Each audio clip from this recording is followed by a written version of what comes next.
Karl Marx अब यहाँ पर एक और आइडिया को रिप्रेजेंट करते हैं, that is surplus value. Karl Marx कहते हैं, उदाहरण के तौर पर मान लीजिए, मैं बहुत सरल सा एग्जांपल लूंगा, बहुत कॉम्प्लिकेटेड इसको नहीं बनाऊंगा। मान लीजिए दो लोग हैं, एक का नाम है अजय और एक का नाम है राजू।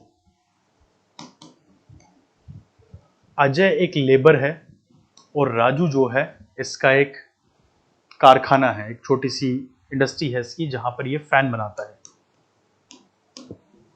जो वॉल फैन होते हैं, सीलिंग फैन, आप कुछ भी मान लीजिए।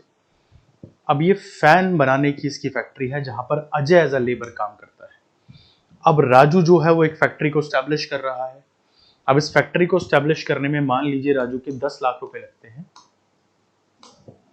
ठीक है। और उसके बाद रॉ मटेरियल राजू लेके आता है, जो कि हम रफली आइडिया ले लेते हैं कि 2 लाख का है। अब इसके बाद वो लेबर्स को हायर करता है, बहुत सारे, जिनमें से एक अजय भी है। अब डेली अजय राजू की फैक्ट्री में काम करने जाता है, जहां रोज 100 पंखे बनते हैं, 100 फैन बनते हैं, 100 फैंस एवरी डे, ठीक है, पर डे हम कह देते हैं इस तरह से। और ऐसे में अजय इंडिविजुअली 5 फैन रोज बनाता है। अब राजू अजय को एक फैन बनाने के लिए, फैन को कंप्लीटली बनाने के लिए 100 रुपए देता है, तो दिन के हो गए 500 रुपए। तो ये राजू का पर डे की इनकम है, विच इज 500 रुपीज।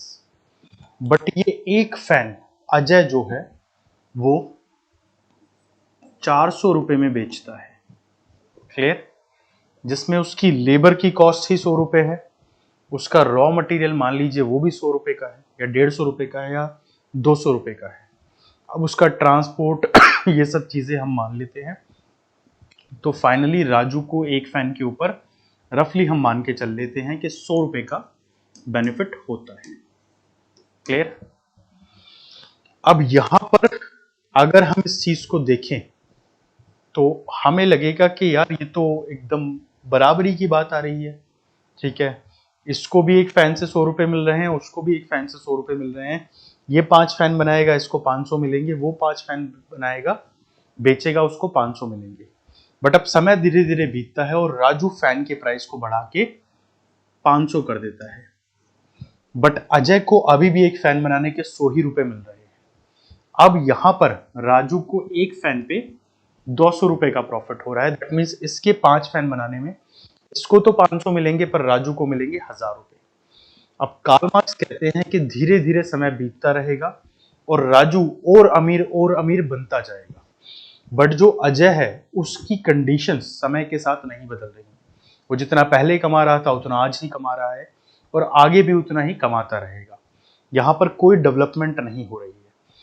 तो कार्ल मार्क्स जब सरप्लस वैल्यू की थ्योरी को देते हैं तो कहते हैं कि जो प्रॉफिट यहां पर, ये जो 1000 रुपए का प्रॉफिट ये कमा रहा है, उस प्रॉफिट में से भी उसको शेयरिंग देनी चाहिए यहां पर, इन शॉर्ट या तो सैलरी बढ़ाई जाए या शेयरिंग।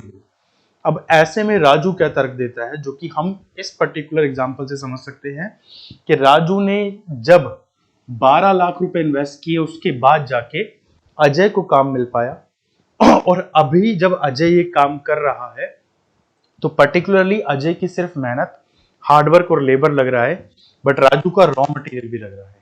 तो ऐसे में राजू का 500 कमाना जस्टिफाई है और इसका 1000 कमाना भी जस्टिफाई है, क्योंकि ये इस पैसे को आगे इन्वेस्ट करेगा, अपनी इंडस्ट्री को और बड़ा करेगा, अजय जैसे और लोगों को काम मिलेगा। अब ये तो जस्टिफिकेशन हो गया इस थ्योरी का, जो कि बेसिकली कैपिटलिज्म के पॉइंट ऑफ व्यू से आता है। और आज के दौर में जब हम देखते भी हैं, कैपिटलिज्म डेवलपमेंट को कहीं ना कहीं एक तरह से चेस कर ही लेती है।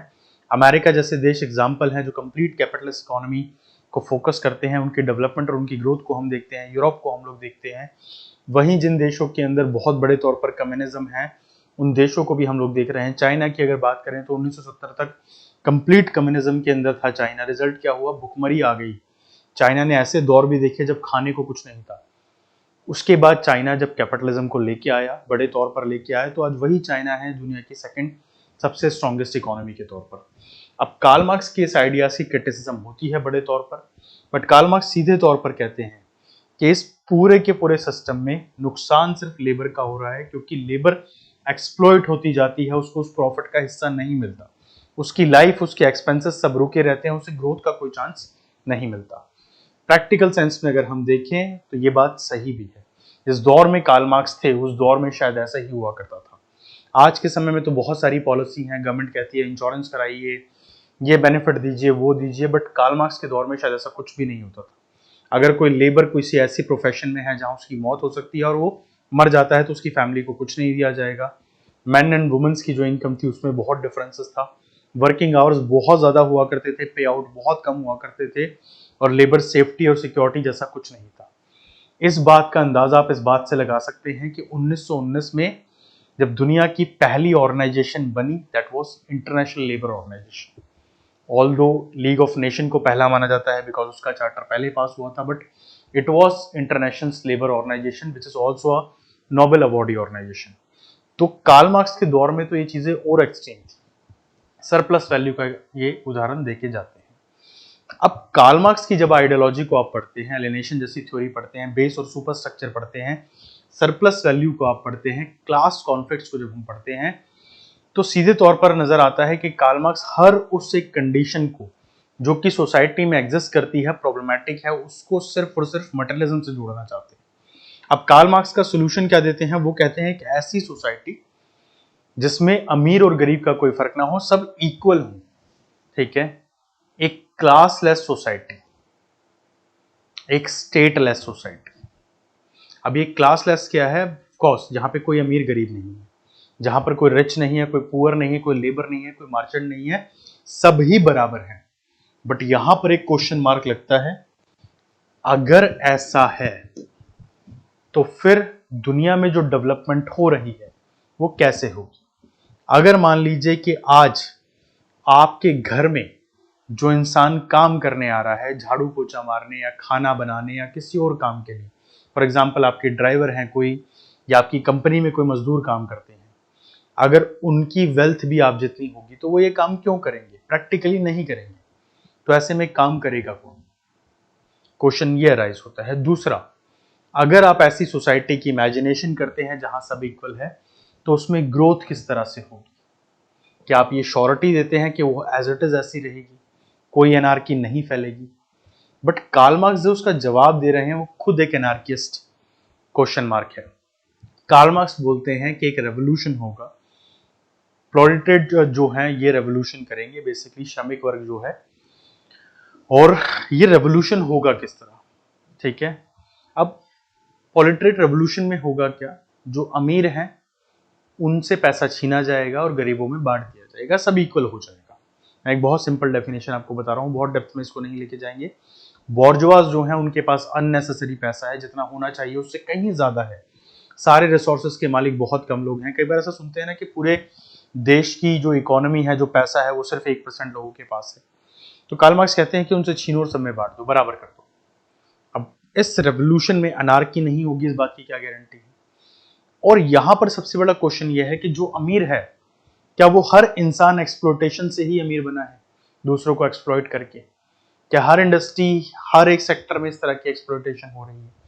और अगर ऐसा है तो इस बात की क्या श्योरिटी है कि जब आप उनको लूट के पैसा बराबर बांट दोगे, वो लोग भी गरीब हो जाएंगे, तो उस समय सोसाइटी जो है उस एक बेसिक सिविल स्ट्रक्चर पे खड़ी रह सकेगी, जिसको बनाने में आपको एक बहुत लंबा समय लगा है।